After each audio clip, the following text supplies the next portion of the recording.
have a big crowd of folks coming out on a Wednesday morning to celebrate Move Your Money Month, which is the highlight of our year at Local Return. Although we like to say that every month is Move Your Money Month. So as Lisa said, my name is Jessica David. I am the co-founder and president of Local Return. And I want to thank Lisa and the whole team at Hope in Maine for hosting us here today and putting out some really good treats for us, all locally made, and for welcoming us into the financial district. This is actually our second time doing a Move Your Money Month event here, and I'm going to say the same thing I said the last time, which is this feels like the absolute right place to do this event because we're bringing small and local back into the downtown district, into the financial district, which for a long time, we're in the shadow of a building that was vacated by one of the big banks. So this is absolutely the right place to be. So for those of you who don't know us, Local Return is dedicated to building community wealth in Rhode Island, particularly in neighborhoods that have experienced generations, decades of disinvestment. And we do that really through community ownership and community investment.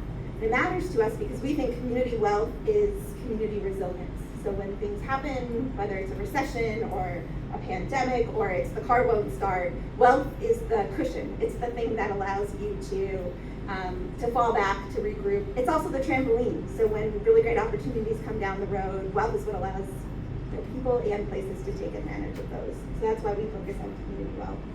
And Move Your Money Month is so important because the message of what we can all do individually. The economy is such a big thing, it often feels like, that's something someone else controls, these forces we don't really understand.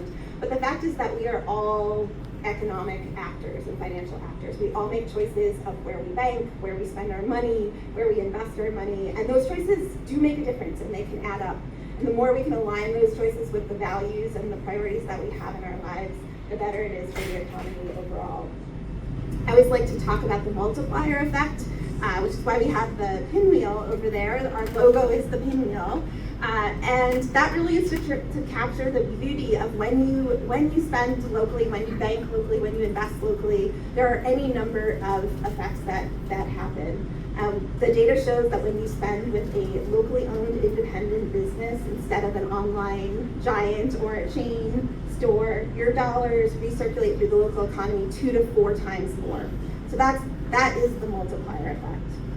It also makes a difference for beyond that. All of those local banks and entrepreneurs and investors and businesses and vendors have their own network of local businesses and investors and vendors, and the money just keeps going. And that really is why it's so important, the choices that we make. So choosing a local bank is really one of the easiest ways to support the local economy. When you deposit your money with a community bank or a local credit union, you're supporting loans to small businesses, you're supporting mortgages for your neighbors, grants to local nonprofits, you're supporting the people who are employed at those banks, and you're supporting the choices of those institutions, the graphic designers, the accountants, the local companies that supply the break room, many of whom may be behind us here today. And this is a real contrast to some of the big banks who are not attached to Rhode Island. They are not making decisions locally. We're depositing our money in those big banks and it goes off to fund other things. The local banks and the credit unions are taking the money that we deposit and they're putting it to use for Rhode Island, and that makes a big difference. So we say if we want wealth to start, if we want local ownership and we want local investment, that really can start with where we bank and where we choose to have our financial relationships. You're going to hear from people this morning who understand that a lot better than me. Lisa's going to introduce our next speaker, but I would like to, before she does that, I would like to say a thank you to Bank Newport and to Jack Murphy. Bank Newport really was the first bank that bought into the Move Your Money message and has provided some generous grant funding to Local Return, which has allowed us to do some of the Move Your Money Month activities that you'll hear a little bit more about later. So I'll turn it back to Lisa for the official introduction, but I do want to say thank you.